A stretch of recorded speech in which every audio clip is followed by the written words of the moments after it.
यानी उसको मौलवी बनाना चाहते हैं, कटगुल्ला बन के और केस को ले जाना चाहते हैं। ये नहीं चल सकता। उत्तर प्रदेश के मुख्यमंत्री ने कहा कि उर्दू पढ़ने से कटमुल्ले बनते हैं। अगर शायद असेंबली में कोई उठ के बोल देता मुख्यमंत्री को, तो मुख्यमंत्री बोलते नहीं नहीं उन्हें भी कटमुल्ला है।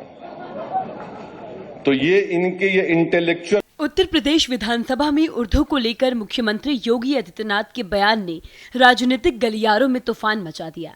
उनका यह बयान न केवल राज्य में बल्कि पूरे देश में चर्चा का विषय बन गया है। उन्होंने उर्दू को कठमुल्ला और मौलवियों की भाषा करार दिया और ये भी कहा कि उर्दू पढ़कर कोई वैज्ञानिक नहीं बनता।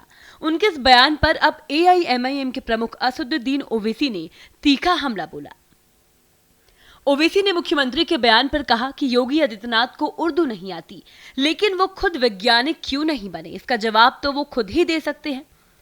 ओवैसी ने योगी की मानसिकता पर निशाना साधते हुए कहा कि योगी के जहन और दिल पर ग्रहण लग चुका है और अब दुनिया की कोई भी रोशनी उनके सिर तक नहीं पहुंच सकती।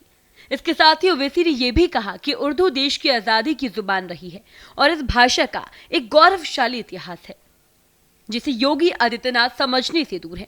उन्होंने ये भी आरोप लगाया कि योगी को उर्दू से नफरत है, जो कि दुर्भाग्यपूर्ण है। दूसरी बात, मेरे अजीज दोस्तों और बुजुर्गों, अभी आज से थोड़े दिन पहले उत्तर प्रदेश के चीफ मिनिस्टर ने उत्तर प्रदेश की असेंबली में ये कहा कि उर्दू पढ़ना कटमुल्लाओं की तरह मौलाना बनाना की बात है, साइंटिस्ट नहीं बनते। अब जाहिर है उत्तर प्रदेश के मुख्यमंत्री को तो उर्दू नहीं आती, मगर वो साइंटिस्ट क्यों नहीं बने, उसका जवाब वही दे सकते हैं। उत्तर प्रदेश के मुख्यमंत्री ने कहा कि उर्दू पढ़ने से कटमुल्ले बनते हैं। अब उत्तर प्रदेश के मुख्यमंत्री के जो बुजुर्ग थे या जिस आइडियोलॉजी से वो आती हैं, उनके किसी भी शख्स ने इस मुल्क की आजादी में हिस्सा नहीं लिया। ये गोरखपुर से आती हैं और उसी गोरखपुर से रघुपति साहेब फराख भी आते हैं। फराख गोरखपुरी उर्दू का एक बहुत बड़ा शायर था, मुसलमान नहीं था। अगर शायद असेंबली में कोई उठ के बोल देता मुख्यमंत्री को, तो मुख्यमंत्री बोलते नहीं नहीं उन्हें भी कटमुल्ला है। तो ये इनके ये इंटेलेक्चुअल कैपेसिटी है इनकी।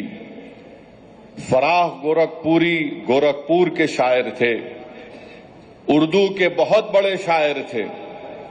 अब मेरे अजीज दोस्तों और बुजुर्गों, जिसके जहन और दिल पर गहन लग चुका है, तो दुनिया की कोई रोशनी उसके सर पे नहीं पहुंच सकती।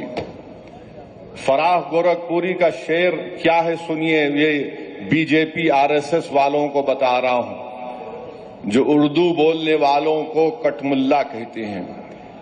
फराख गोरखपुरी ने कहा था, सरजमीन हिंद पर अक़वाम आलम के फराख, सरजमीन हिंद पर अक़वाम आलम के फराख, काफिले बसते गए हिंदुस्तान बनता गया। सरजमीन हिंद पर अक़वाम आलम यानी नेशंस आए इस देश में, बसते गए हिंदुस्तान बना।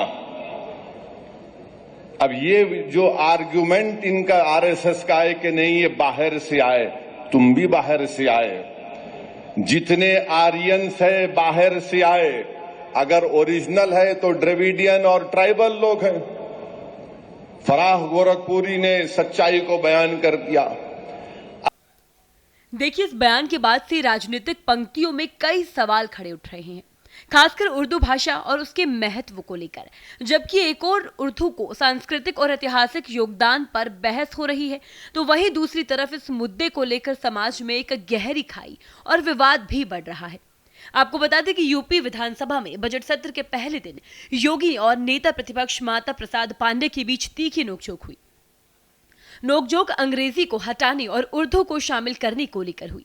सीएम योगी ने सपा को दोहरे चरित्र वाला बताया। इसके साथ ही कहा कि सपा अन्य भाषाओं के मुकाबले उर्दू को ज्यादा महत्व देती है। माता प्रसाद ने कहा कि अंग्रेजी ना तो हमारी राष्ट्रभाषा है और ना ही हमारी मातृभाषा।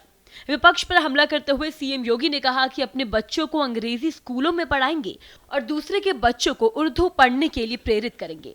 ये नहीं चलेगा। वहीं सीएम योगी के इस बयान से सियासी तूफान आया हुआ है। अब देखना ये होगा कि ये जुबानी जंग कहां जाकर थमेगी। यानी उसको मौलवी बनाना चाहते हैं, कटपुल्ला पर की ओर केस को ले जाना चाहते हैं। ये नहीं चल सकता। उत्तर प्रदेश के मुख्यमंत्री ने कहा कि उर्दू पढ़ने से कटमुल्ले बनते हैं। अगर शायद असेंबली में कोई उठ के बोल देता मुख्यमंत्री को, तो मुख्यमंत्री बोलते नहीं उन्हें भी कटमुल्ला है। तो ये इंटेलेक्चुअल